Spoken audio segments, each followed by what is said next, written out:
हाय विद्यार्थी मित्रों, कक्षा प्लस में आप सभी का स्वागत है। मैं अश्विन कुमार धादीज आप सभी विद्यार्थी मित्रों का कक्षा प्लस में तहे दिल से स्वागत करता हूं। जैसा कि मैं आपको बताया जा रहा हूं कि अपना शिक्षण विधियों का जो टॉपिक और सिलेबस जो है हमारा पूरा होने वाला है। जो हिंदी शिक्षण विधियां, जो सभी शिक्षण विधियां मैंने आपको पढ़ा दी है, यहाँ तक कि सिद्धांत पढ़ा दिए हैं, अधिगम पढ़ा दिया है, अभी रुचियां पढ़ा दी गई है। इसके अलावा जो मूल्यांकन जो टॉपिक था वो भी अपना पूरा हो गया है और इसके अलावा अपना उपलब्धि परीक्षण वाला टॉपिक भी पूरा हो गया है। जैसा कि ये सभी टॉपिक अपने पूरे हो गए, अब हम 95% अपना कोर्स पूरा हो गया है। अब केवल 5% कोर्स बाकी रहा है, जिसके अंतर्गत आता है आज का हमारा टॉपिक उपचारात्मक एवं निदानात्मक परीक्षण। जो टॉपिक है वो चालू होता है। उपचारात्मक निदानात्मक, उपचार का इंग्लिश में भावार्थ होता है डायग्नोस्टिक टेस्ट और निदानात्मक का अर्थ होता है रेमेडियल टेस्ट। तो ये जो दोनों टेस्ट है, जो उपचारात्मक और निदानात्मक परीक्षण है, ये आज हम इस टॉपिक पर चर्चा करेंगे। क्यों टॉपिक ये महत्वपूर्ण है? जैसा कि मैं आपको बताया जा रहा हूं कि बार बार हमने 4 टॉपिक बहुत महत्वपूर्ण है हिंदी भाषा शिक्षण के, संस्कृत भाषा शिक्षण के। एक तो पहला पॉइंट आता है उपचार, अपना मूल्यांकन टॉपिक, जो सर्वोपरि बहुत मोस्ट टॉपिक है, इसके भावार्थ आपको समझना है। सेकंड आता है उपलब्धि परीक्षण। उपलब्धि परीक्षण हमारा टॉपिक बहुत महत्वपूर्ण है। दूसरा टॉपिक, तीसरा टॉपिक आता है उपचारात्मक निदानात्मक परीक्षण। तीसरा टॉपिक हमारा बहुत महत्वपूर्ण है। फिर उसके बाद हमारा चौथा टॉपिक सतत एवं व्यापक शिक्षा, सतत एवं व्यापक मूल्यांकन जिसको बोलते हैं, वो टॉपिक हमारा बहुत महत्वपूर्ण है। इस तरीके से हमारा ये जो 4 टॉपिक है ये बहुत ही महत्वपूर्ण है, चाहे किसी भी भाषा शिक्षण का हो। हमारे हिंदी भाषा शिक्षण के 4 जो टॉपिक है हमारे, हम जो पढ़ने वाले हैं और पढ़ रहे हैं, ये चारों टॉपिक हमारे लिए बहुत ही महत्वदायी रखते हैं। हमारे जीवन के अंदर भी बहुत महत्वदायी रखते हैं, हमारा रीट एग्जाम के लिए बहुत महत्वदायी रखते हैं। तो हमारा एम जो लक्ष्य है वो रीट एग्जाम को फाइट करना है। हमारा लक्ष्य है कि रीट एग्जाम में हमारा अध्यापक पद पर चयन हो, ये हमारा प्रमुख लक्ष्य है। उद्देश्य भी हमारा यही है कि हमारा रीट एग्जाम में हमारा चयन हो। इस चयन में तभी चयन होगा कि इन 4 टॉपिक को आप जब पूरा कर लेंगे तो आपका चयन सर्वोपरि हो जाएगा। शिक्षण विधियां सभी करते हैं, 90% जो विद्यार्थी है शिक्षण विधियां कर लेते हैं, लेकिन उनको समस्या आती है मूल्यांकन में, उनको समस्या आती है उपचारात्मक निदानात्मक परीक्षण में, उनको समस्या आती है उपलब्धि परीक्षण में, उनको समस्या आती है अपने सतत एवं व्यापक शिक्षण में। तो ये जो चारों टॉपिक है बहुत ही कठिन है और ये कठिन टॉपिक को मैं आपको सरल तरीके से समझाना चाहता हूं। आपको इस सरल भाषा में समझाना चाहता हूं कि आप सरल भाषा से आप इन चारों टॉपिक को पूरा कर लेवे और 5 जो प्रश्न आवे इन टॉपिक से रिलेटेड, इन टॉपिक के अनुसार जो 4 प्रश्न आपके सामने प्रस्तुत होवे, तो आप चारों प्रश्न, 5 प्रश्न जो भी प्रस्तुत होवे आपके सामने, तो 5 में से 5 प्रश्न आपके पूरे आंसर सही होने चाहिए। मेरा यह मानना है कि आपके लिए और रीट एग्जाम के लिए भी यह महत्वपूर्ण टॉपिक है। रीट एग्जाम के अलावा आपके लिए जो टॉपिक मैं बता रहा हूं आपको, यह रीट एग्जाम के अलावा आपके जीवन के लिए बहुत महत्वपूर्ण टॉपिक है। आप किसी भी उच्च पद पर जाएंगे तो ये 4 टॉपिक आपके बहुत काम आएंगे। आप किसी अन्य पद पर जावें, अध्यापक पद पर आपका जो सरकारी जॉब है आपकी लग जाए, सरकारी अध्यापक पद पर आपका चयन हो, हमारा यही ध्येय और लक्ष्य भी यही है कि आपका सरकारी पद पर चयन हो। लेकिन कदापि, जैसा कि मैं नहीं कहता, लेकिन फिर भी यदि चयन नहीं होता है तो भी आपके जीवन के लिए, आपके लक्ष्य के लिए ये चारों टॉपिक बहुत ही महत्वपूर्ण हैं। ये 4 जो टॉपिक मैं आपको बता रहा हूं ये आपके जीवन के लिए भी महत्वपूर्ण है। कोई अन्य पद आप प्राप्त करें, सरकारी न कर पाए, तो भी आपके लिए बहुत महत्वपूर्ण है। आपको बड़ी स्कूल में चयन करना है, बड़ी स्कूल में आपका चयन हो, इंग्लिश मीडियम स्कूल में आपका चयन हो, तो इन 4 टॉपिक को आपको जानना बहुत जरूरी है। क्योंकि आज जो हम टॉपिक पढ़ने वाले रेमेडियल टेस्ट और इसके अलावा डायग्नोस्टिक टेस्ट जो हम पढ़ रहे हैं, उपचारात्मक और निदानात्मक परीक्षण, ये परीक्षण जो है हमारे बड़ी बड़ी स्कूलों में बहुत काम आता है, सरकारी स्कूलों में बहुत कम काम आता है। लेकिन ये टॉपिक लिए गए हैं क्योंकि इंग्लिश मीडियम स्कूलों के लिए ये जो आज का टॉपिक है हमारा प्रमुख टॉपिक है। हमारा इंग्लिश मीडियम जो स्कूलें होती है, जो भी स्कूलें होती है बड़ी बड़ी, उन स्कूलों में जो है इस जो शिक्षण को बड़ा महत्व दिया गया है। उन जो बड़ी बड़ी स्कूलों में उपचारात्मक डायग्नोस्टिक टेस्ट दिया जाता है, वहां पर डायग्नोस्टिक के लिए व्यवस्था की गई है। और आता है निदानात्मक, यानी रेमेडियल क्लास की व्यवस्था की गई है। इन दोनों क्लास की जो व्यवस्था स्कूलें करती है, जितनी भी बड़ी स्कूलें हैं, इन आधार पर जो है व्यवस्था करती है अपने शिक्षण में, अपने अध्यापन में। इन चीजों का बड़ा योगदान है, इन चीजों को महत्वपूर्ण बनाया गया है। ये जितने भी टॉपिक मैं आपको बता रहा हूं, सतत एवं व्यापक शिक्षा, उपचारात्मक निदानात्मक शिक्षण, फिर उसके बाद में मूल्यांकन परीक्षण प्रणाली, जितने भी चीजें मैंने आपको 4-5 टॉपिक बताए हैं, ये टॉपिक पांचों के पांचों टॉपिक जो है जितनी भी बड़ी स्कूलें हैं, उन बड़ी स्कूलों में ये टॉपिक बहुत काम आते हैं। लाइफ टाइम अचीवमेंट मान लीजिए, आप इसको लाइफ टाइम जीवन में उतार लीजिए कि 4 टॉपिक इतने महत्वपूर्ण हैं, आपके लाइफ टाइम काम आएंगे। आपके आज रीट एग्जाम तक ही नहीं, रीट एग्जाम के बाद भी आपके काम आने वाले टॉपिक है। आपको रीट एग्जाम फरवरी तक, यह ना समझे कि हमें फरवरी तक याद करना है, उसके बाद याद ही नहीं करना है। आपको हो सकता है चयन ना हो सकता है 90% में, यदि मैं कहता हूं कि आपका चयन हो जाए 90% तो ये है, लेकिन हो सकता है कि 5-7% से आपका चयन ना हो, कि 1 मार्क्स से रह गए, 2 मार्क्स से रह गए, तो आप निराश ना हुए, आप हीन भावना नहीं लावे, आप निराश नहीं हुए। आपके लिए मैं बताना चाहता हूं कि ये जो टॉपिक मैं बताने जा रहा हूं, आपको हो सकता है कि आपको बड़े स्कूल में चयन हो जाए, एक ऐसे इंग्लिश मीडियम में आपका चयन हो जिसके अंदर आपको कोई समस्या ना आवे। आप जो मैं टॉपिक बताने जा रहा हूं वो इंग्लिश मीडियम का बड़ा ही महत्वपूर्ण टॉपिक है, इंग्लिश मीडियम में काम आने वाला महत्वपूर्ण टॉपिक है। जितने भी स्कूलें हैं हमारे, देख लीजिए, निर्जा मोदी अपने अजमेर के अंदर, हो सकता है DWPS अजमेर के अंदर, मयूर स्कूल अजमेर के अंदर, और भी कई हाई लेवल की जो स्कूलें हैं उनमें जो है उपचारात्मक एवं निदानात्मक टेस्ट जो क्लास की व्यवस्था की जाती है। ये उपचारात्मक और निदानात्मक जो क्लास होते हैं उसकी व्यवस्था जो है बड़ी स्कूलों में बहुत की जाती है। RBSC ने भी, जो इंग्लिश मीडियम स्कूलें हैं RBSC के भी, वहां पर भी उन स्कूलों में भी इस चीज की व्यवस्था की गई है। इन क्लासों की व्यवस्था की गई है कि छात्रों को समझ में नहीं आ रहा है, अध्यापक ने पता लगा लिया है कि इस छात्र को समझ में नहीं आ रहा है, तो इसका मतलब यह है कि उसने निदान किया, पहले छात्र की समस्या को उसने जान लिया, और जानने के बाद पहले उसका परीक्षण किया गया। उसके लिए जो बड़ी स्कूलें हैं रेमेडियल क्लास चलाती है। रेमेडियल क्लास में यह होता है कि उन छात्रों को लिया जाता है जो कमजोर छात्र हैं, उन छात्रों का पहले पता लगाते हैं, फिर उसको रेमेडियल क्लास में भेजते हैं, यानी निदानात्मक परीक्षण में भेजते हैं छात्र को। निदानात्मक परीक्षण के लिए उसको पहले उस छात्र को क्या करेंगे, जो समूह जो 6 क्लास है, 6 क्लास में जैसे 5 छात्रों को बहुत कमजोर छात्र है पढ़ने में, जैसे मैंने माना कि 5 छात्र बहुत कमजोर है, 100 छात्रों में से एक छात्र की संख्या भी क्लास में मान ले तो 50 है, 50 छात्रों में 5 स्टूडेंट ऐसे हैं जो बहुत ही वीक है, उनको कुछ नहीं आता है, तो उनको बड़ी स्कूलों में क्या होता है कि निदानात्मक परीक्षण ये जो होता है, यानी रेमेडियल क्लास की व्यवस्था होती है। निदानात्मक परीक्षण तो बोलते हैं रेमेडियल क्लास। रेमेडियल क्लास जो होती है उनको फर्स्ट पीरियड में या फर्स्ट पीरियड के पहले उनको पढ़ाया जाता है, उनको पढ़ाया जाता है, उनके लिए अलग व्यवस्था की गई है। ये व्यवस्था है स्कूलों की, स्कूलों की एक व्यवस्था वाला टॉपिक है ये, कि स्कूलों की क्या व्यवस्था है, कमजोर छात्रों के लिए क्या व्यवस्था है, अच्छे बुद्धिमान छात्र उनके लिए क्या व्यवस्था है। तो उस व्यवस्था को उजागर करने के लिए हमारे शिक्षण में ऐसी चीज का आना बहुत जरूरी है और बहुत ही आवश्यक है। शिक्षण में यह प्रयोग किया गया है कि हमारे जो व्यवस्था है शिक्षण में कोई कमी ना रहे, हमारे शिक्षण में अध्यापन में कोई कमी ना रहे, इसलिए इस कमी को दूर करने के लिए हमने निदानात्मक परीक्षण का प्रयोग किया गया है और उपचारात्मक परीक्षण का प्रयोग किया। इस कमी को दूर करने के लिए कमजोर छात्र जो होते हैं उनको इस परीक्षण में लिया गया है। ये जो कमजोर छात्र हैं, कमजोर छात्रों के लिए इस परीक्षण का प्रयोग किया गया है। जैसा कि हम माने, कमजोर छात्रों के लिए जो स्कूलों ने अपनी व्यवस्था बनाई गई है, एक तो निदानात्मक परीक्षण बोलते हैं डायग्नोस्टिक, इसको निदानात्मक बोलते हैं रेमेडियल क्लास। हिंदी में लिख देता हूं मैं आपके लिए, रेमेडियल क्लास।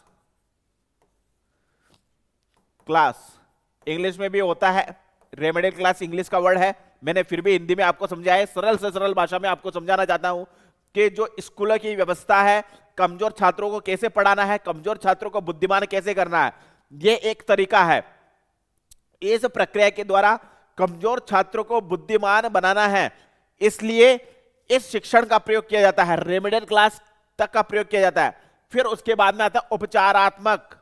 उपचारात्मक का अर्थ होता है कि डायग्नोस्टिक,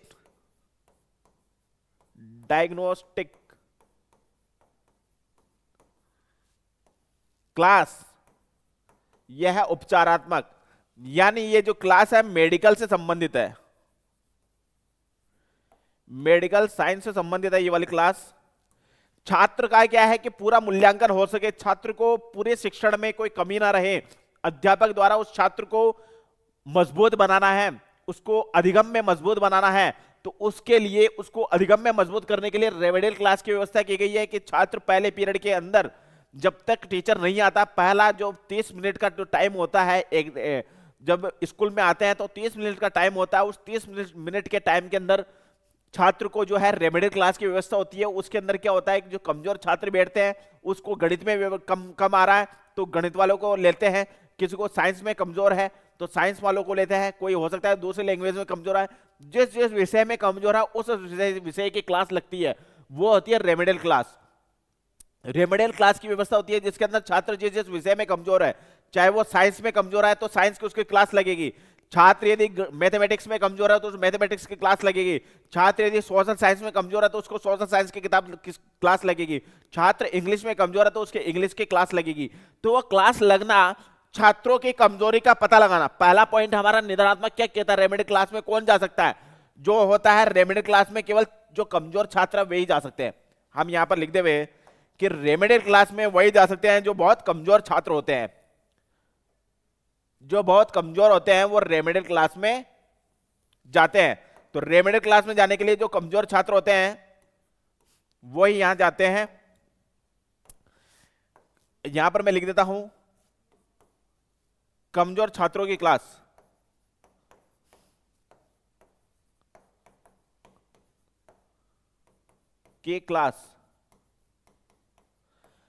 जो किसी सब्जेक्ट में कमजोर है, उन सब्जेक्ट में उसको बुद्धिमान बनाना है, उस सब्जेक्ट में उसको महत्वपूर्ण बनाना है, उस सब्जेक्ट में उसका इंटरेस्ट जगाना है, रुचि जगानी है। तो उसके लिए जो स्कूलों की जो व्यवस्था है वो रेमेडियल क्लास की व्यवस्था है कि रेमेडियल क्लास के अंदर जो कमजोर छात्र है वो उनका आगमन है, वो आएंगे, पढ़ेंगे और उनकी बुद्धि को बढ़ाएंगे।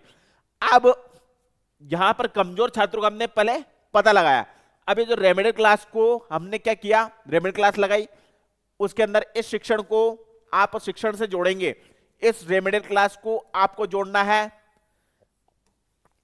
उपचारात्मक शिक्षण से। यहां से हमने लिया है उपचारात्मक शिक्षण, हमने पहले उनका निदान किया है। निदानात्मक का अर्थ क्या होता है, पहले निदान करना, मतलब छात्रों की कमजोरी का पहले पता लगाना है। पता लगाया, पता लगाने के बाद में हमने रेमेडियल क्लास की व्यवस्था करी, जो कमजोर छात्रों के लिए रेमेडियल क्लास की व्यवस्था करी। पहला पॉइंट यहीं तक हमारा पूरा हो जाता है, कमजोर छात्रों का हमने पता लगाया, रेमेडियल क्लास की उनकी व्यवस्था कर दी। अब आते हैं उनका उपचार करना, यानी डायग्नोस्टिक। तो उनका उपचार करना यानी उनके जिस विषय में उनकी समस्या है उस समस्या को दूर करना। समस्या को दूर करने के लिए उपचारात्मक शिक्षण का प्रयोग किया जाता है। निदानात्मक शिक्षण बस वही है कि उन छात्रों की कमजोरी का पता लगाना है, वो निदानात्मक शिक्षण कहलाता है, जिसके अंदर रेमेडियल क्लास होती है। उपचारात्मक शिक्षण वो होता है जिसके अंदर छात्रों की कमजोरियों को तो दूर करना है, छात्रों की कमजोरी को दूर करना, कमजोरी को दूर करना ही उपचारात्मक शिक्षण का प्रमुख उद्देश्य है। कमजोरी को दूर करना, छात्रों की कमजोरी को दूर करना, कमजोरी को दूर करना, उसमें कमजोरी का पता लगाना, कमजोरी को दूर करना।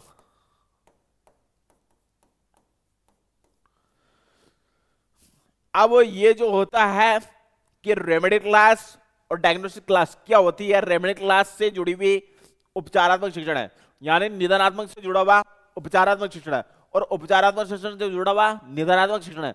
तो यानी ये एक दूसरे से जुड़े हुए हैं। पहला पॉइंट हमारे को ये ध्यान रखना है, पहला पॉइंट आता है निदानात्मक शिक्षण। क्यों? क्योंकि ये निदानात्मक उसे कहते हैं कि समस्या को हम क्लास के अंदर बैठे हैं और अध्यापक जो है क्लास में पढ़ा रहा है, और क्लास में अध्यापक पढ़ाते पढ़ाते ये अध्यापक को पता चल गया कि भाई ये छात्र है, ये 5 छात्र है जो बहुत कमजोर है पढ़ने में, इनको कुछ नहीं आ रहा है। तो इसलिए स्कूल ने क्या की कि रेमेडियल क्लास की व्यवस्था कर दी। अब रेमेडियल क्लास में जो कमजोर छात्र आए हैं उनका उपचार किया जा रहा है, उनका उपचार कर रहे हैं, मतलब उनको दवाई दी जा रही है ताकि छात्र कैसे भी करके इस सब्जेक्ट में अच्छे 60% का मार्क्स आ जाए, उनकी बुद्धि अच्छी हो जाए, इस सब्जेक्ट उनको याद हो जाए, उनकी रुचि जग जाए। तो उसके लिए उपचारात्मक शिक्षण की व्यवस्था की गई है। पहले निदान होगा, छात्रों की कमजोरी का पता लगाएंगे, फिर उसके बाद में उनका उपचार किया जाएगा और उनको पढ़ाया जाएगा, उनकी कमजोरी को दूर किया जाएगा। ये उपचारात्मक शिक्षण है। निदानात्मक शिक्षण सिर्फ छात्रों की कमजोरी का पता लगाना है और रेमेडियल क्लास की व्यवस्था करना है, ये निदानात्मक शिक्षण का यहीं तक काम है। फिर रेमेडियल क्लास में छात्रों का उपचार करना है, छात्रों की कमजोरी को दूर करना है, छात्रों के ज्ञान में जो कमजोरी है उसको दूर करने के लिए उपचारात्मक शिक्षण का प्रयोग किया जाता है। जैसा कि मैंने आपको बताया, उपचार करना होता है छात्र को दवाई देना है। चाहे कि गणित में कमजोर है छात्र, तो पहले गणित की कमजोरी का हमने पता लगाया, निदान किया उस छात्र का, रेमेडियल क्लास में उसको लेके गए, रेमेडियल क्लास में उसको लेके गए, बिठाया, फिर उसके अध्यापन किया, फिर उस छात्र को उपचार किया। उपचार किया रेमेडियल क्लास में, रेमेडियल क्लास में उसको उपचार करने के बाद उसने उपचारात्मक शिक्षण प्रदान किया। छात्र को गणित विषय में कमजोर है तो उसके विषय में उसको पहाड़े बताए, हो सकता है उसको गुणा भाग बताया, तो इसलिए वो जिसमें भी कमजोर है उसकी कमजोरी को दूर किया। तो कमजोरी को दूर करना वो उपचारात्मक शिक्षण के अंतर्गत आता है। तो उपचारात्मक शिक्षण के अंतर्गत ये कमजोरी को दूर करना, ये उपचारात्मक शिक्षण कहलाता है।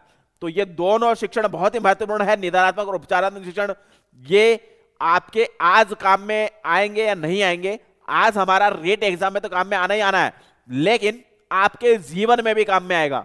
ये जो निदानात्मक शिक्षण और उपचारात्मक शिक्षण एक ऐसा शिक्षण है कि आप अध्यापक बन जाए, रेट एग्जाम आप फाइट कर ले और रेट एग्जाम में आपका नंबर आ जाए, तो आपका नंबर आने के बाद ये जो प्रयोग है आपको स्कूल में करना पड़ेगा। सरकारी स्कूलों में बहुत कम होता है, लेकिन जो प्राइवेट स्कूलों में ये हो सकता है कि बाई चांस आपका नंबर नहीं आवे, लेकिन फिर भी आपके जीवन के अंदर ये जो क्लास है, जो शिक्षण है, ये बहुत महत्वपूर्ण है, आपके जीवन पर्यंत आपके काम आएगा। रेमेडियल क्लास और डायग्नोस्टिक टेस्ट जो दोनों क्लासें हैं बहुत ही महत्वपूर्ण है। इसके अंदर रेमेडियल क्लास होगी, रेमेडियल क्लास में जो छात्रों के कमजोरी को दूर करेंगे। रेमेडियल क्लास तक ये हमारा निदानात्मक है, रेमेडियल क्लास में छात्रों की कमजोरी को दूर करना उपचारात्मक शिक्षण कहलाता है। निदानात्मक के बाद में उपचारात्मक आता है, निदान के बाद में उपचार आता है। आगे बढ़ते हैं, उपचारात्मक शिक्षण। उपचारात्मक शिक्षण क्या होता है कि शिक्षा का उद्देश्य बालक के ज्ञान में वृद्धि कर उसमें नई क्षमताएं विकसित करना है।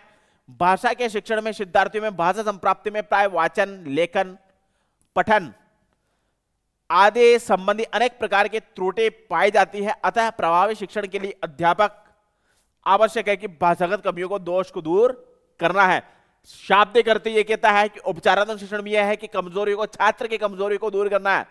छात्र किसी विषय में कमजोर है, त्रुटि रह रही है उसको, तो त्रुटि है, कोई कमजोरी है, तो उसको क्या करना है, आवश्यक है भाषागत कमियों को, दोषों को दूर करना है।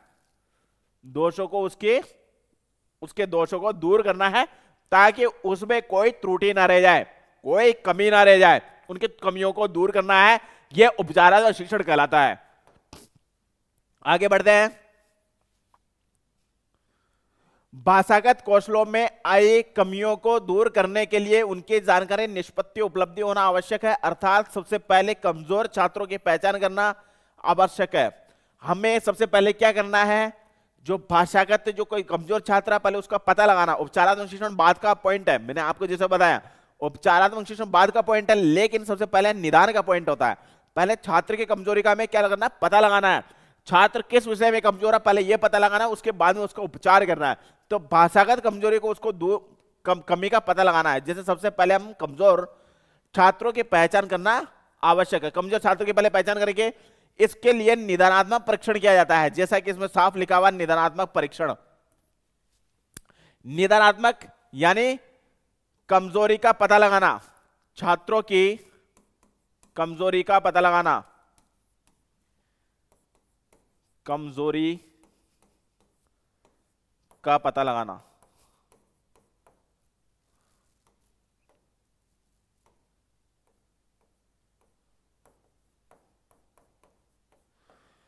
निदानात्मक परीक्षण के माध्यम से छात्रों की भाषागत त्रुटियों को दूर करने के लिए तथा शुद्ध व्याकरण संबंध सिखाने हेतु अनेक उपचारात्मक कार्य अभ्यास किए जाते हैं। यानी छात्रों की कमजोरी का पहले पता लगाना है, फिर उसके बाद में छात्र को वो ज्ञान देना है जो छात्र में सब्जेक्ट में रुचि रखे। गणित में उसको गुणाभाग नहीं आ रहा तो उसको गुणाभाग बताए, गणित में यदि उसको जोड़ बाकी नहीं आ रही है और भी कई चीजें जो नहीं आ रही है तो वो उसको बताए, गणित में पहाड़े नहीं आ रहे तो वो उसको बताए। इस तरीके से पहले वो गणित की समस्या को उसका पता लगाना है, छात्रों की क्या समस्या है, फिर उसके बाद में उसका उपचार करना है, फिर उसको वो चीज बतानी है ताकि वो सर्वसम्मत मतलब गणित में अच्छा सब्जेक्ट में उसको अच्छा मार्क्स मिले और अच्छा बन जाए। निदानात्मक परीक्षण में कमजोर कारणों को जानकर उपचार किया जाता है जिससे बालक का पिछड़ापन दूर किया जाता है। यह होता है हमारा उपचारात्मक शिक्षण जिसके कमजोरी को दूर करना है। पहला पॉइंट आता है निदानात्मक परीक्षण, जिसको बोलते हैं डायग्नोस्टिक टेस्ट। उपचारात्मक होता है रेमेडियल क्लास। शायद हमने शुरू में यहां पर जो हमने शुरू में ये बड़ा है, ये शायद रेमेडियल क्लास जो मैंने आपको बताया है, रेमेडियल क्लास हमारा ये है पॉइंट। सॉरी इसके लिए कि रेमेडियल क्लास हमारा ये वाला पॉइंट है। इसको मैं ड्रॉप कर देता हूं। डायग्नोस्टिक्स,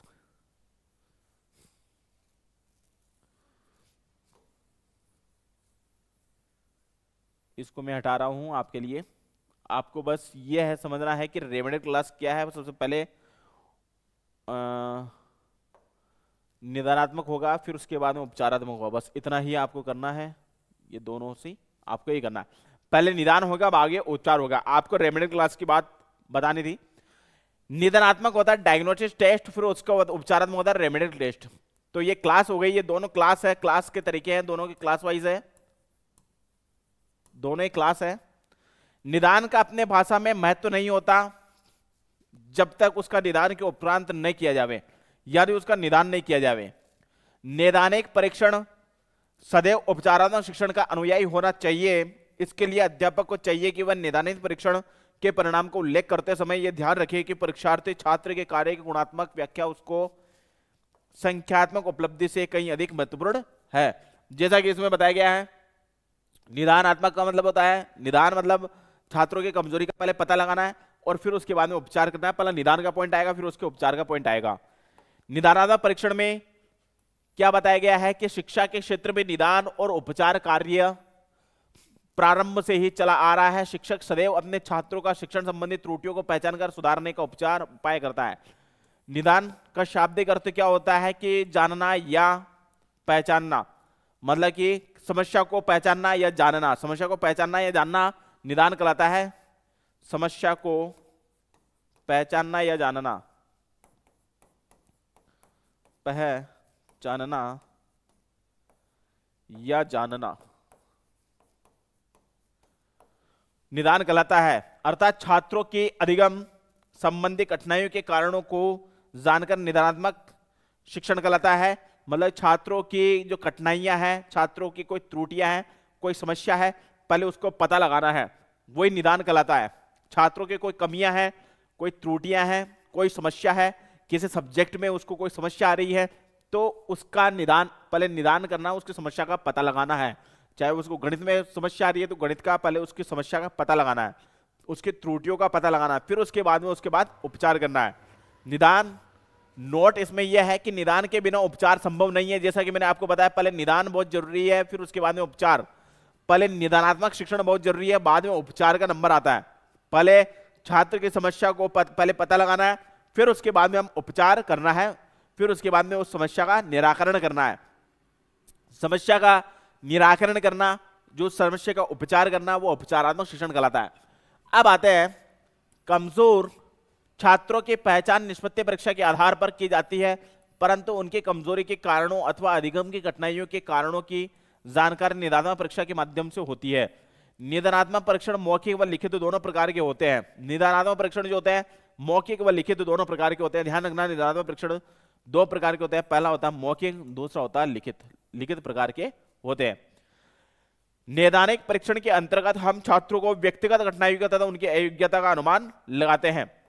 जैसे निदानात्मक परीक्षण बार बार यही आ रहा है कि हमें छात्रों की जो समस्या है, छात्रों की जो कठिनाइयां हैं, छात्रों की कोई त्रुटियां हैं, कोई किसी विषय में उसको समस्या आ रही है, तो उन समस्याओं को हमें क्या करना है, पहले पता लगाना है। उन समस्याओं को हम क्या करेंगे, पहले पता लगाएंगे, बाद में उसके बाद निदान करेंगे, उसके बाद उपचार करेंगे। पहला निदान होगा, निदान के अंदर हम छात्रों की समस्या का पता लगाएंगे, बाद में उनका क्या होगा, उपचार होगा। निदानात्मक के बाद में उपचार होगा। निदान के बाद में उपचार होता है।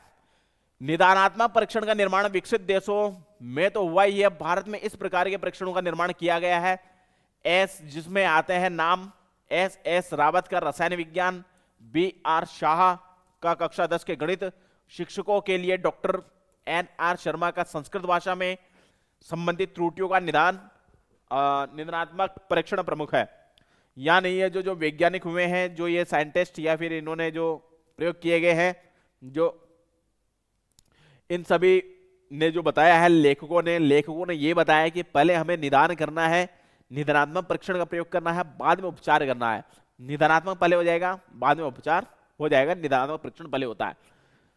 फिर उसके बाद में परिभाषा किस किस ने क्या क्या दी है, रोस के अनुसार। रोस ने क्या परिभाषा दी गई है, रोस की जो परिभाषा है वो देखिए आप। रोस कह रहा है कि वह विधि जिसे हर व्यक्ति पर अलग अलग परीक्षण किया जाने और विभिन्न व्यक्तियों की अनुक्रियाओं का अलग अलग मूल्यांकन करके सामान्य निष्कर्ष तक पहुंचा जाए, निदानात्मक परीक्षण कहलाता है। ये जो निदानात्मक परीक्षण वही है कि छात्रों की कमियों का हमें पता लगाना है, जो रोज भी यही कह रहा है। रोज के बाद निरंजन कुमार सिंह क्या कह रहे हैं, ये कह रहे हैं कि बालकों को सीखने संबंधी ज्ञान कठिनाइयों का पता लगाने की प्रक्रिया को ही शैक्षणिक निदान कहते हैं। कठिनाइयों के पता लगाना, उसी प्रक्रिया को हम क्या कहते हैं, निदान कहेंगे।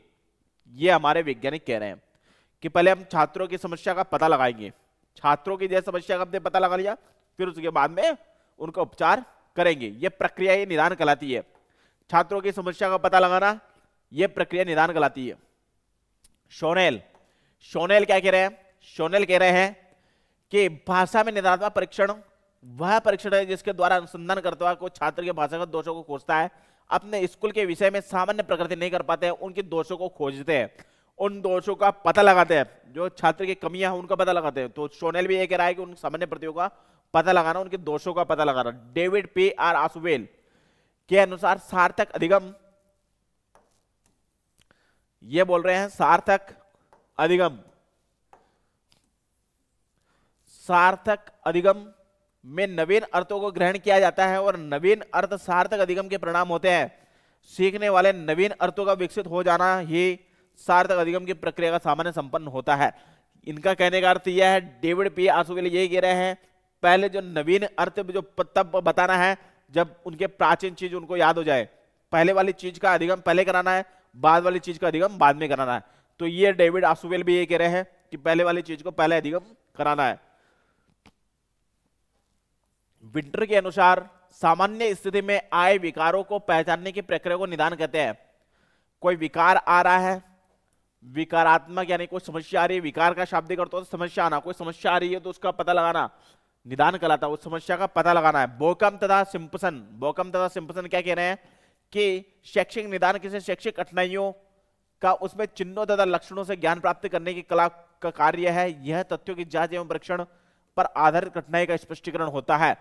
यानी बोकम सिम्पसन ये कह रहे हैं कि शैक्षिक कठिनाइयों एवं उनके चिन्हों का पता लगाना, उनके लक्षणों का पता लगाना, यानी छात्र के जो लक्षण है उस सब्जेक्ट के अंदर उसको नहीं समझ में आ रहा है तो उसके लक्षणों का हमें उसका पता लगाना, वही निदान कहलाता है, जो बोकम और सिम्पसन ये कह रहे हैं।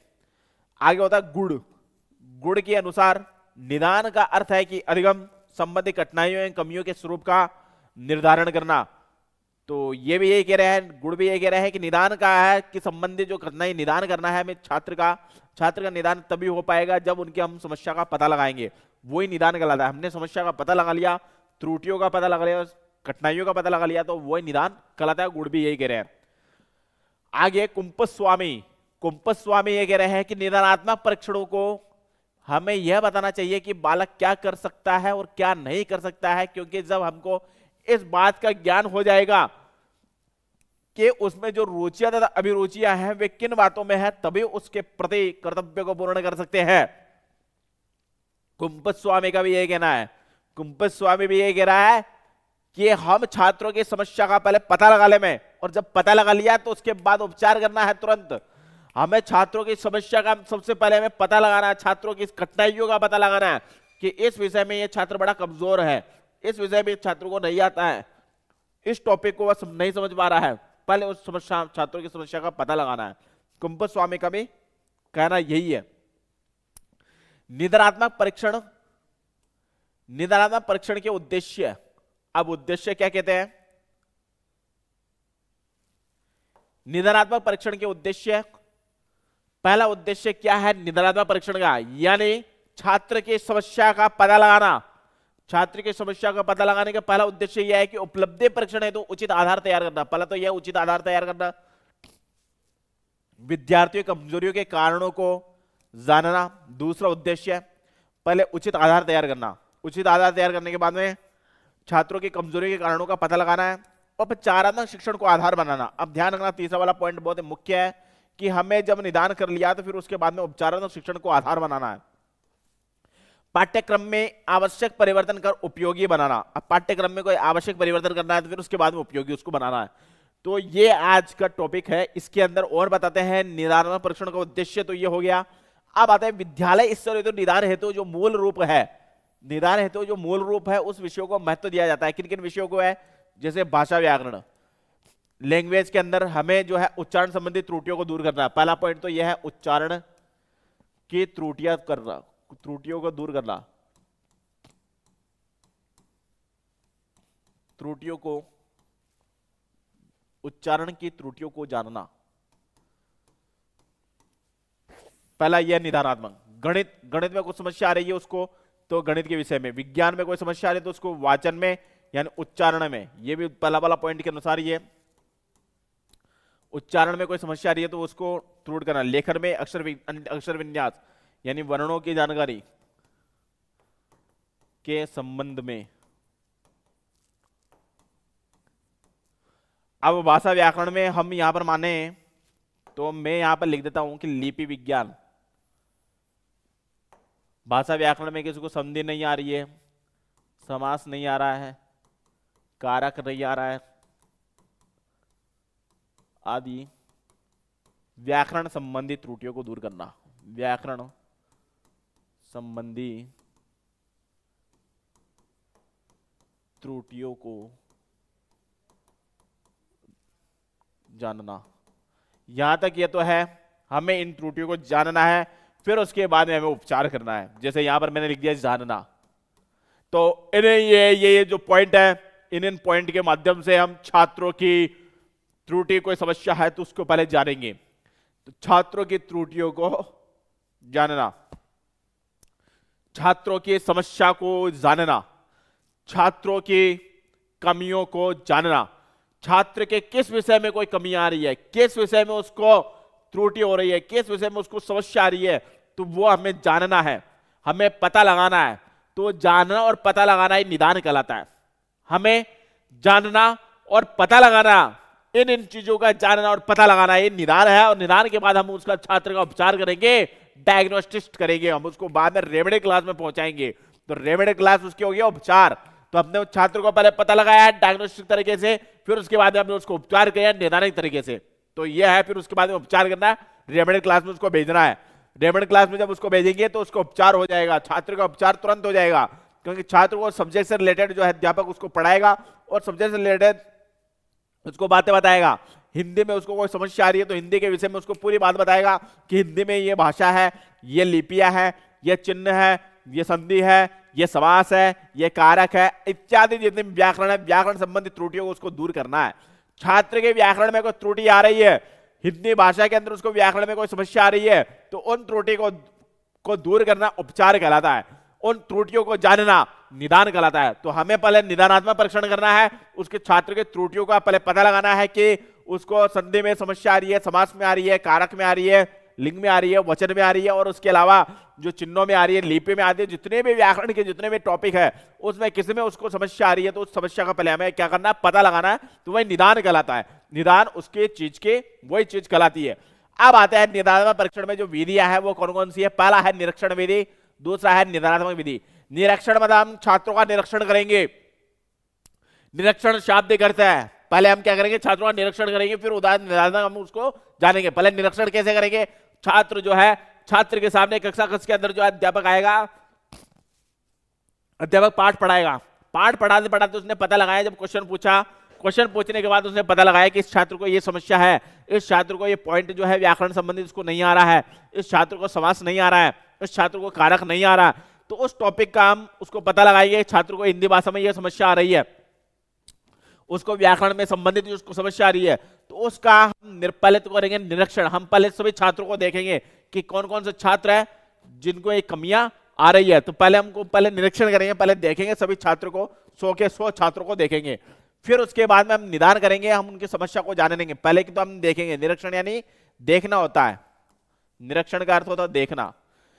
सामान्य अर्थों में यह परीक्षण नहीं है, यह निरीक्षण विधि है जिसमें साक्षात्कार भी किया जाता है, छात्रों में व्यक्तिगत संपर्क करके उनके परिस्थितियों के बारे में जानकारी ली जाती है और औपचारिक तरीके से भी निरीक्षण किया जाता है। कक्षा में निरीक्षण विधि को प्रयुक्त करता है और यह विधि अधिक विश्वसनीय नहीं है। क्यों? क्योंकि इसमें ना तो पढ़ाया जाता है, नहीं बताया जाता है, इसमें कोई भी चीज नहीं बताई जाती है, इसमें छात्रों को केवल देखा जाता है। निरीक्षण का अर्थ होता है देखना। निरीक्षण में 100 के 100 जो विद्यार्थी है, 100 के 100 जो छात्र है, उन छात्रों को सिर्फ देखना होता है, उनको सिर्फ देखना है कि 100 के 100 छात्र है आए या नहीं आए। पहला तो ये है। और पर्टिकुलर किसी छात्र से पास पास जाकर के उनका नाम पूछना है, उनका पता पूछना है, फिर इत्यादि उनके बारे में पहले जो पर्सनल चीजें हैं उनके विषय में जानना है। तो ये होता है निरीक्षण, यानी उनका पहले देखना। निरीक्षण का अर्थ होता है देखना होता है। फिर आगे हम बढ़ते हैं, इसी सिलसिले में निदानात्मक में आते हैं। निदानात्मक परीक्षा, निदानात्मक परीक्षा में क्या होता है? निदानात्मक में छात्रों में भाषागत त्रुटियों एवं कमजोरी की पहचान हेतु तो निदानात्मक परीक्षाओं का प्रयोग किया जाता है। ध्यान रखना, भाषागत जो त्रुटियां हैं, जो व्याकरण संबंधी जो त्रुटियां, भाषागत कहते हैं व्याकरण संबंधी जो त्रुटियां हैं, उनके त्रुटियों को पहचानना निदानात्मक कहलाता है। उनके त्रुटियों को जानना, उनके त्रुटियों को पहचानना निदानात्मक कहलाता है। जैसे हमने उनकी त्रुटियों को जाना, उनकी कोई समस्या आ रही है उसको जाना, उनके जो हिंदी भाषा में कमजोरी है, हिंदी भाषा में उनको कारक नहीं आ रहा, समास नहीं आ रहा, प्रत्यय नहीं आ रहे हैं, और इसके अलावा जो भी चीजें व्याकरण संबंधी भाषागत जो त्रुटियां हैं, भाषागत कोई समस्या है, भाषागत जो कमियां हैं, उनका हमें पहले क्या करना, पता लगाना है। पता लगाना ही निदान कहलाता है। इसमें वस्तुनिष्ठ प्रश्नों को शामिल किया जाता है और इस प्रकार के परीक्षण शाब्दिक तथा अशाब्दिक दोनों प्रकार के होते हैं। शाब्दिक और अशाब्दिक का अर्थ होता है लेखन और अलेखन, जिसको बोलते हैं हम शब्द से मौखिक भी कर सकते हैं और लिखित भी कर सकते हैं। दोनों का अर्थ यह शाब्दिक यानी लिखित और अशाब्दिक यानी मौखिक। तो उनको या लिखित और मौखिक, शाब्दिक लिखित है और अशाब्दिक मौखिक है। तो इस प्रकार से भी हम उनकी परीक्षा मतलब उनकी कमियों को जान सकते हैं, उनकी समस्याओं को जान सकते हैं। पिछले कुछ दशकों से प्रक्षेपित परीक्षण का प्रयोग निदान के लिए किया जाता है। प्रक्षेपित परीक्षण का प्रयोग किया जाता है तो इसके अंदर जो छात्र की जो समस्या है उसको पहले हमें जानना है। निदान भी यही कहता है, निदानात्मक परीक्षण भी यही कहता है कि पहले हम छात्रों की समस्या को जाने। अध्यापक क्या करता है, कक्ष में आता है, 100 के 100 छात्रों को पढ़ाता है, पढ़ाने के बाद में उन छात्रों से क्वेश्चन पूछता है शाब्दिक तथा अशाब्दिक तरीके से। तो उसके बाद में वो पता लगाता है कि इस छात्र को यह समस्या आ रही है, इस छात्र को कारक नहीं आ रहे हैं, इस छात्र को हिंदी विषय में बहुत समस्या आ रही है, इस छात्र को समास नहीं आ रहे हैं, इस छात्र को वर्ण नहीं आ रहे हैं, इस छात्र को हमें और भी कहीं संधि नहीं आ रही है। तो इस तरह की जो टॉपिक है वो उसको समझ में नहीं आ रहा है, तो वो उसका निदान हो जाएगा। हमने अध्यापक ने क्या किया, कक्षा में छात्रों को पहले पढ़ाया, पढ़ाने के बाद में क्वेश्चन पूछे तो उनका पता लगाया कि इस छात्र को इस विषय में ये कमजोरी है, इस छात्र को हिंदी विषय में ये समस्या आ रही है, इस छात्र को कारक नहीं आ रहे हैं, इस छात्र को समास नहीं आ रहे हैं। तो उन छात्रों को पहले पता लगा लिया कि इसको हिंदी भाषा में ये उनकी समझ में नहीं आ रहा है। तो उसके बाद में उन छात्रों को पहले नाम लिख लिए कि 100 छात्रों में से 5 छात्रों को समझ में नहीं आ रहा है, तो 5 छात्रों के नाम लिए, तो वह निदान हो गया। यानी उनके छात्रों की कमजोरी का हमने पहले पता लगाया है। और पता लगाने के बाद में नैदानिक परीक्षण के चरण क्या होते हैं? नैदानिक परीक्षण के चरण, नैदानिक परीक्षण के चरण है निदान हेतु विद्यार्थियों का चयन पहले हमने खोजे है, यानी रिसर्च किया, पहले खोजा है। फिर निदान हेतु विषय वस्तुओं का निर्माण, हमने फिर उनके नाम भी लिखे हैं। विषय वस्तु क्षेत्र में कठिनाई स्थलों की खोज करना, हमने कठिनाई स्थलों की खोज करी है कि उनमें किसमें कठिनाई आ रही है, और कठिनाई के स्थलों का विश्लेषण करना, हमने पता लगाया कि उसमें किस विषय में कठिनाई आ रही है, उसको सही समझ में नहीं आ रहा, कारक नहीं आ रहा, प्रत्यय नहीं आ रहा, उपसर्ग नहीं आ रहा। तो जितने भी चीजें हैं व्याकरण संबंधी भाषागत जो कमियां हैं, उन कमियों को वो जो छात्र है वो समझ नहीं पा रहे हैं। हमने पढ़ा तो दिया है, पढ़ाने के बाद भी छात्रों को समझ में नहीं आ रहा है, तो उनको उन कमियों का पहले हमने पता लगाया, उन सभी छात्रों के नाम लिखे हमने अपने रजिस्टर में। उन छात्रों के सभी जो 100 छात्र है उसमें से 5 छात्र जो को समझ में नहीं आ रहा है, 5 छात्रों को पता नहीं चल रहा है कि इस भाषा में क्या होना चाहिए, हमारे हिंदी भाषा में समास है क्या, संधि क्या है, उसका अर्थ भी समझ में नहीं आ रहा है, हो सकता है संधि में कोई यण संधि उनको समझ में नहीं आ रही है, संधि में अयादि संधि समझ में नहीं आ रही है, संधि में व्यंजन संधि उनको समझ में नहीं आ रही है। तो उन छात्रों के हमने नाम लिखे हैं कि ये फलाना फलाना छात्र है, इन छात्रों के हमने नाम लिखे हैं कि फलाना फलाना छात्र है, इनको ये चीज समझ में नहीं आ रही है, तो हम ऐसा करते हैं उनका निदान करते हैं।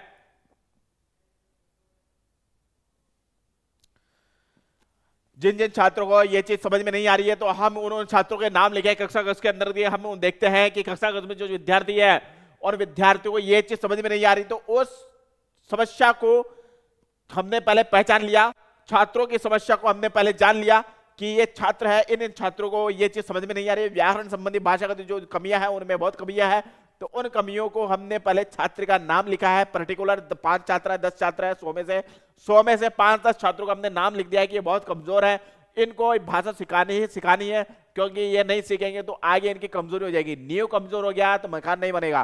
तो इसलिए पहले उनकी कमजोरी को, भाषागत कमियों को पहले हमें पता लगाना है, तो वह निदान कहलाता है। अब आते हैं प्रक्रिया, जैसा कि चरण मैंने बताई दिया आपको, ये चरण होते हैं,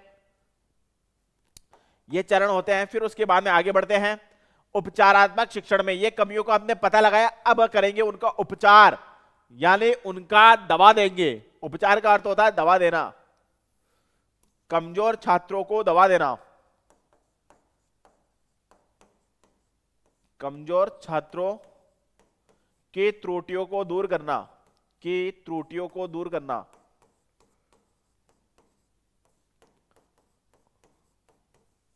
दूर करना या उपचार करना, दूर करना या फिर उपचार करना।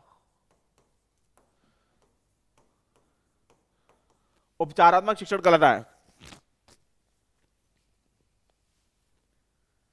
उपचारात्मक शिक्षण छात्रों के कमियों को दूर करना, छात्रों के त्रुटियों को दूर करना, यह उपचारात्मक शिक्षण कहलाता है। उपचारात्मक परीक्षण में कमजोर विद्यार्थियों के शिक्षण अधिगम के दोषपूर्ण प्रभावों को दूर करने के लिए प्रक्रिया उपचारात्मक शिक्षण कहलाती है। अब इसमें हम बोलेंगे remedial class, remedial class, class यही है उपचारात्मक शिक्षण। नैदानिक प्रक्रिया डायग्नोस्टिस्ट, जो हमने उसको पहले पता लगाया है, उनको समस्या को हमने पहले उन बच्चों को बुलाया है, फिर उसके बाद उनकी समस्या को हमने जाना है, वो गया डायग्नोस्टिस। अब हमने उपचार किया है रेमेडी क्लास के अंदर, उनका उपचार करने के लिए हमने एक अलग ही क्लास की व्यवस्था करी है। हमने उनका उपचार करने के लिए, छात्रों का जो कमजोर छात्र है उनका उपचार करने के लिए हमने अलग क्लास बना दी है, रेमेडी क्लास। हमने छात्रों का उपचार किया है, वो उपचार तब हो पाएगा तो उनके लिए अलग व्यवस्था कर दी है। हमने छात्र के उपचार करने के लिए अलग व्यवस्था करी है, जिसके अंदर हमने रेमेडी क्लास की व्यवस्था करी है, ताकि छात्र को रेमेडी क्लास में जो है उसको गणित भी आ सके, विज्ञान भी आ सके, सामाजिक विज्ञान भी आ सके, हिंदी सब्जेक्ट भी आ सके, इसके अलावा इंग्लिश और संस्कृत भी आ सके। तो ये सभी जो 6 सब्जेक्ट है उसको जो चीज समझ में नहीं आ रही और रेमेडी क्लास में सीख सकता है, वो सीखने का जो सिस्टम है, जो सीखने की क्षमता है, वो रेमेडी क्लास में होती है, यानी उपचारात्मक शिक्षण कहलाता है। उनको सिखाना उपचारात्मक शिक्षण है, उनकी कमजोरी को दूर करना उपचारात्मक शिक्षण है, उनकी समस्या को दूर करना उपचारात्मक, छात्र के सभी समस्याओं को दूर करना, सभी सब्जेक्ट की समस्याओं को दूर करना, वो उपचारात्मक शिक्षण कहलाता है, जिसको रेमेडी क्लास के अंतर्गत आती है। उपचार का शाब्दिक अर्थ होता है समाधान या निराकरण। पहला तो पॉइंट हो गया समाधान या निराकरण, छात्रों की समस्याओं को दूर करने के लिए, निराकरण तथा उसका पिछड़ापन दूर करने के लिए उपचारात्मक शिक्षण कहलाता है, यानी समाधान व निदान करना, समस्यात्मक व निराकरण करना। गुलेन, मायर्स और ब्लोलर कहते हैं, ब्योलर उपचारात्मक शिक्षण बुरी आदत पढ़ने, अच्छी आदत नहीं होने पर प्रदान किया जाता है। मनोवैज्ञानिक सिद्धांतों के अनुसार सम्मत शिक्षण में इन कमियों के निदान हेतु विशिष्ट उपचारात्मक प्रविधि को अपनाया जाता है। जैसा कि साफ लिखा हुआ है कि जो मनोवैज्ञानिक हुए गुलेन, मायर्स और ब्योलर, ये जो मनोवैज्ञानिक हुए ब्योलर समेत, तो इन मनोवैज्ञानिकों ने यह माना है कि पहले छात्र का निदान करना बहुत जरूरी है। डायग्नोस्टिक्स से उनको पता लगाना है कि इनको ये समस्या है, इन छात्र को ये समस्या आ रही है, इस छात्र को हमारे हिंदी सब्जेक्ट के अंदर संधि नहीं आ रही है, इस छात्र को हिंदी सब्जेक्ट के अंदर हमारा समास नहीं आ रहा है, इस छात्र को हिंदी सब्जेक्ट के अंदर इसको प्रत्यय नहीं आ रहा है, इस छात्र को हिंदी के सब्जेक्ट के अंदर कारक नहीं आ रहे हैं। तो उन छात्रों का पहले हमने पता लगाया है कि इस छात्र को नहीं आ रहा है, तो उसका हमने रजिस्टर में नाम लिख दिया। अब फिर उसको नाम लेने के बाद हमने उसका उपचार किया। उपचार के अंदर हमने रेमेडियल क्लास की व्यवस्था करी। उन जो कमजोर छात्रों के लिए एक अलग क्लास और बनाई है। 6 पीरियड तो उनके आएंगे आएंगे, हर सब्जेक्ट के उनके आएंगे ही आएंगे। उसके लिए एक पीरियड की उनकी व्यवस्था की गई है जो रेमेडियल क्लास माना जाता है। उस रेमेडियल क्लास की उनकी व्यवस्था जो कमजोर छात्रों के लिए बनाई जाती है। यह रेमेडियल क्लास उपचारात्मक क्लास जो है वो सिर्फ जो है कमजोर छात्रों के लिए बनती है। ये रेमेडियल क्लास की व्यवस्था बड़ी बड़ी स्कूलों के अंदर ये व्यवस्था की गई है। जो कमजोर छात्र उसको रेमेडियल क्लास में माना गया है कि जो कमजोर छात्र उसको रेमेडियल क्लास दी गई है। आधे घंटे की जो क्लास होती है, 1 घंटे की जो क्लास होती है, उस रेमेडियल क्लास के अंदर जो छात्र आकर के पढ़ सकते हैं, छात्र आकर के जान सकते हैं, छात्र आकर के समझ सकते हैं, ताकि उनको अधिगम अच्छे से अच्छा हो, उस विषय में वो परफेक्ट हो जाए। तो इसलिए रेमेडियल क्लास की व्यवस्था की गई है, उपचारात्मक शिक्षण की व्यवस्था की गई है कमजोर छात्रों के लिए। आते हैं एक्सलर और जांचकर्ताओं द्वारा किसी भी अच्छे विकासशील अध्ययन पाठ को ऐसा अभ्यास दिया जाता है जिसमें शब्दावली बढ़ने का निर्देश, कैसे पढ़ाई करनी चाहिए और मौखिक अध्ययन पर भी बार बार जोर दिया जाए। इस प्रकार के उपचारात्मक शिक्षण दिया जाए, रुचिकर, उत्साहवर्धक और चुनौतीपूर्ण हो। आर एस मिश्र बहुत इंपॉर्टेंट है ये। आर एस मिश्र तो ये कह रहे हैं, आर एस मिश्र क्या कहते हैं, देखिए आर एस मिश्र का क्या कहना है कि उपचारात्मक शिक्षण शुरू से ही दूषित अधिगम प्रभावों को दूर करने की एक प्रभावी प्रक्रिया है। आर एस मिश्र कह रहे हैं ये एक ऐसी प्रक्रिया है जिसमें उनको अधिगम होगा, 100% अधिगम होगा। यदि हमने उसको छात्र को, कमजोर छात्रों को रेमेडियल क्लास में भेजा है, उनको उपचार किया है, तो उसका अधिगम उनको होगा ही होगा, उस विषय में वो जानेंगे ही जानेंगे, और उनका अधिगम अच्छा होगा, उस विषय में उनकी परफेक्टनेस बनेगी, उस विषय में भाषागत कमियां उनकी दूर होगी। आर एस मिश्र ये कहते हैं उपचारात्मक शिक्षण में, ब्लायर ये कहते हैं कि उपचारात्मक शिक्षण का प्रमुख कार्य दोषपूर्ण अध्ययन और शिक्षण के प्रभाव को दूर करना इसका प्रमुख लक्ष्य है। इन दोषों के कारणों को खोजना व कमजोरियों का निराकरण करना, दुराभ्यास को कम करना है। तो ब्लायर भी ये कह रहे हैं कि उपचारात्मक शिक्षण में पहले निदान करना है, छात्रों की समस्या का पता लगाने के बाद में उनको रेमेडियल क्लास में भेजना है। कमजोर छात्रों को रेमेडियल क्लास में उनके सारी कमियों को दूर करना है। अध्यापक उनके सारी कमियों को दूर करेगा रेमेडियल क्लास में।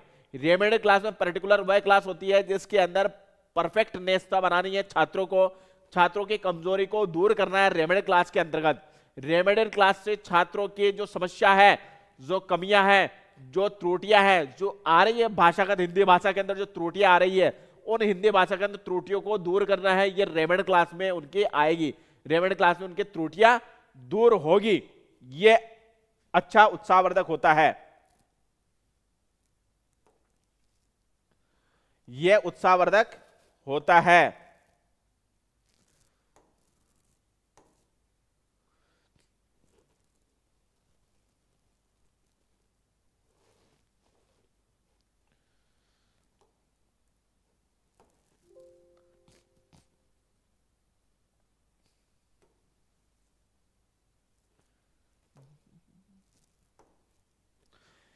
रेमेडियल क्लास की व्यवस्था है। रेमेडियल क्लास में जो है पहले हमने निदान किया, छात्रों की समस्या का पता लगाया, पता लगाने के बाद में हमने रेमेडियल क्लास में उनको भेजा। छात्रों को जो कक्षा में जो अध्यापक आए, अध्यापक ने पहले छात्रों की कमियों का पता लगाया कि इस छात्र को जो है हिंदी विषय में संधि नहीं आ रही है, समास नहीं आ रही है, कागनक नहीं आ रहे, प्रत्यय नहीं आ रही है, जिस भाषागत जो कमियां है उनके पहले कमजोरियों का हमने पता लगाया, निदान किया। फिर उसके बाद में रेमेडियल क्लास में उनको भेज दिया। हर क्लास जब हर दिन होता है, प्रत्येक दिन जो है उनकी रेमेडियल क्लास लगी गई है। एक ऐसी क्लास लगी गई है जिसके अंदर कमजोर छात्रों की एक पर्टिकुलर क्लास बनाई गई है, आधे 1 घंटे की। 1 घंटे की जो पर्टिकुलर क्लास के अंदर उनको गणित सिखाया जाएगा, उनको साइंस सिखाया जाएगा, उनको सोशल साइंस सिखाया जाएगा, उनको हिंदी भाषा सिखाई जाएगी, उनके बाद इंग्लिश भाषा सिखाई जाएगी, संस्कृत भाषा सिखाई जाएगी। तो उनके लिए रेमेडियल क्लास की व्यवस्था की गई है सभी कमजोर छात्रों के लिए, ताकि 1 घंटे के अंदर उनको जो सब्जेक्ट में कमियां हैं उनकी कमियों को दूर किया जा सके, ताकि वो हर सब्जेक्ट में परफेक्ट हो सके, हर सब्जेक्ट उनको आ सके, हर सब्जेक्ट में बुद्धिमत्ता हो सके। तो इसलिए हर सब्जेक्ट को दूर करने के लिए, उनकी कमियों को दूर करने के लिए रेमेडियल क्लास की व्यवस्था की गई है। आगे ब्लायर ने बता दिया। आगे आते हैं उपचारात्मक शिक्षण के उद्देश्य। अब इसके उद्देश्य क्या होते हैं ये जो बता रहे हैं, इसके उद्देश्य क्या है, जो इनके उद्देश्य है वो क्या है वो बता रहे हैं।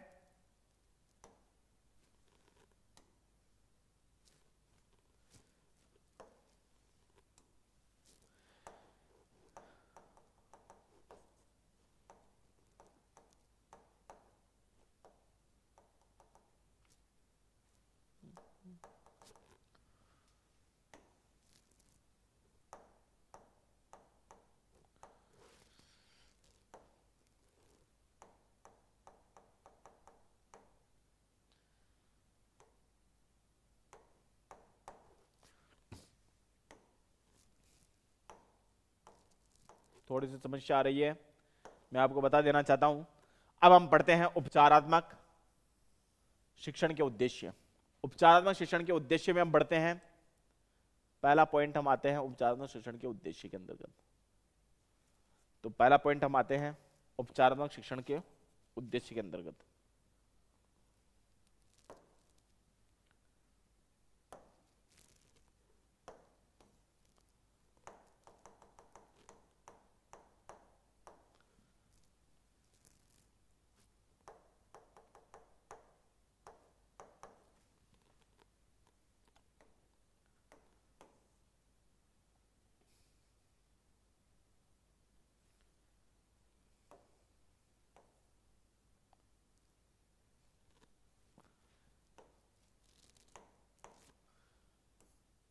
उपचारात्मक शिक्षण, 2 मिनट, थोड़ी समस्या है, थोड़ा सा वेट इन सभी स्टूडेंट्स, 2 मिनट के लिए वेट।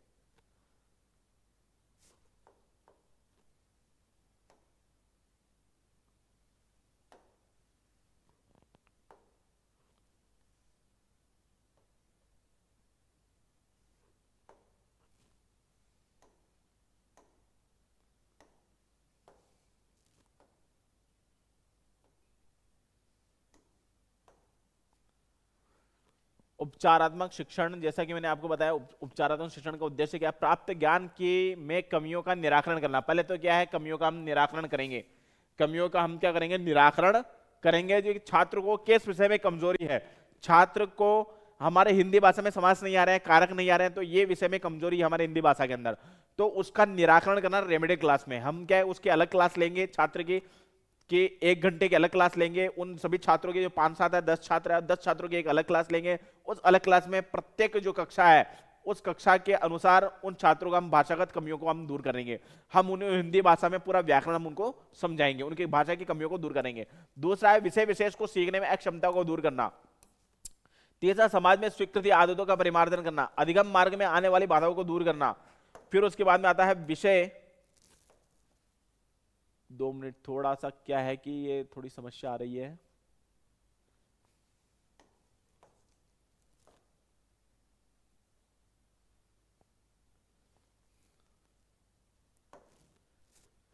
तो ये जो चीजें हैं, ये किसी किसी चीज में आ रही है।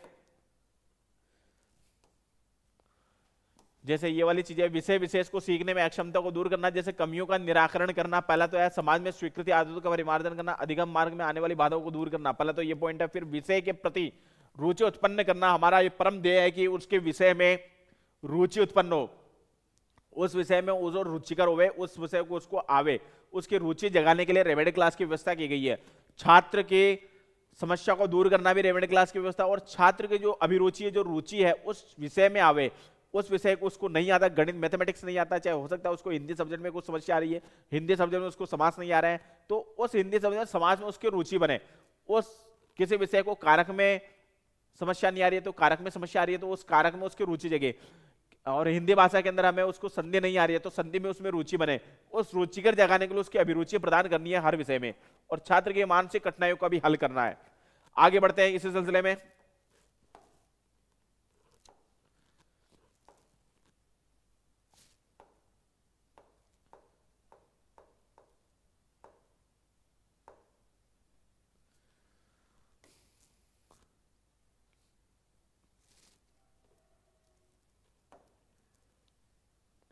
उपचारात्मक शिक्षण के जैसे उद्देश्य मैंने आपको बताई दिया है, ये उद्देश्य होते हैं। 3, 4, 5 पॉइंट आपने मैंने बताया। छात्र की कमियों को दूर करना, ये पहला पॉइंट उसमें है ही है, तो ये पॉइंट है ही है। थोड़ा सा मार्कर में थोड़ी दिक्कत आ रही है, मैं आपको 2 मिनट थोड़ा सा बता देना चाहता हूँ।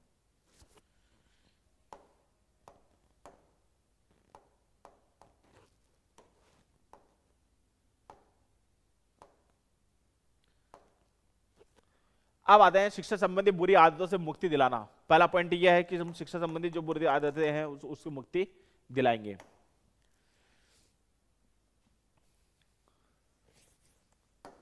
शिक्षा संबंधी आदतों से मुक्ति दिलाना है, पहला पॉइंट हमारा ये कहता है, शिक्षा संबंधी जो आदतें हैं उससे मुक्ति हम दिलाएंगे।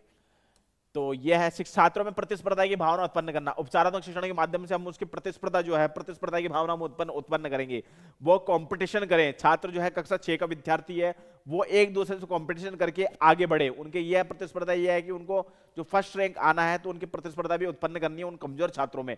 कमजोर छात्रों में ऐसे प्रतिस्पर्धा उत्पन्न करनी है ताकि वो फर्स्ट रैंक आने के लिए तत्पर हो।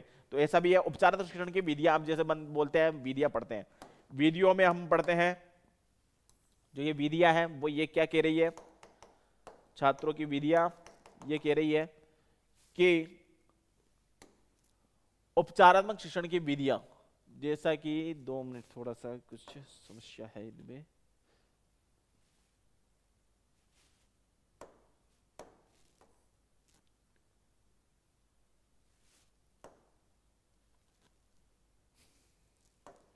उपचारात्मक शिक्षण की विधियां हम पढ़ते हैं।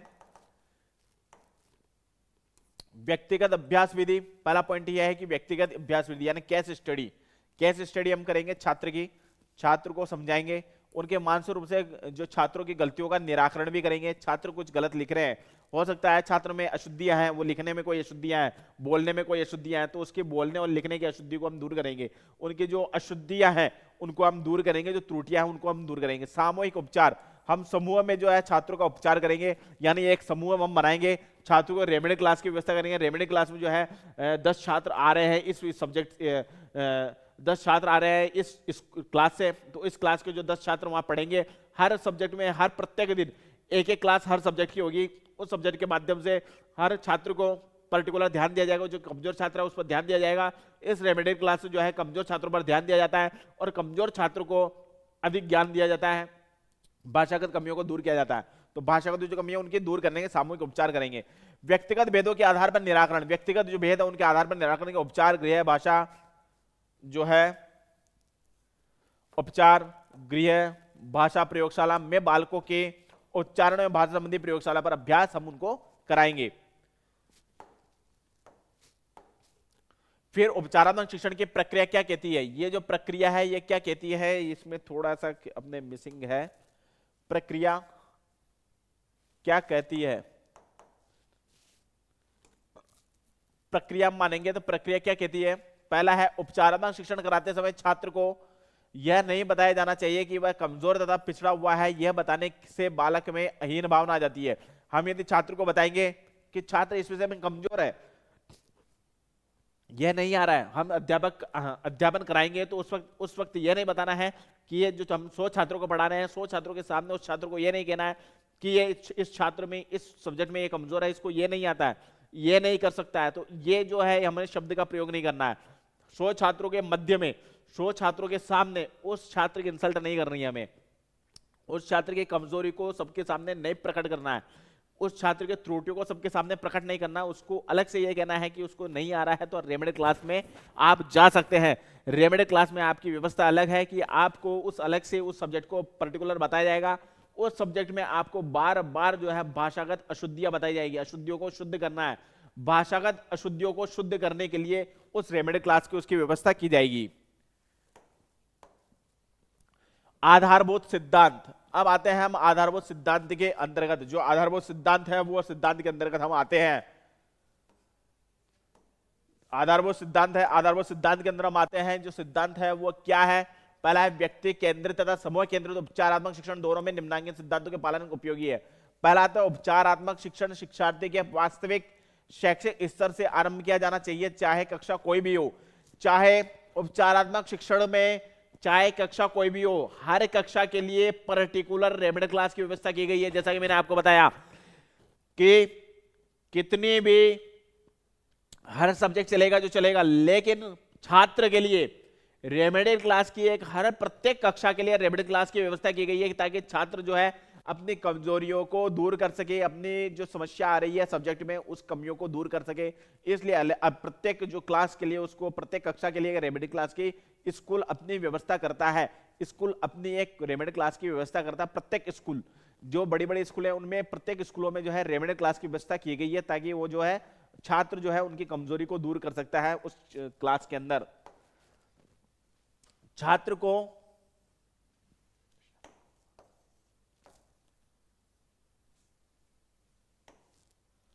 छात्र को समय समय पर रेखांकित तथा अन्य प्रकार से यह बताना चाहिए कि उसने कितनी प्रगति कर ली। समय समय पर उसको बताना भी है कि कितनी कितनी प्रगति कर दी। ध्यान रखना चाहिए कि अभ्यास छात्र को दिए जाए तो उसके मूल प्रयोजन होवे।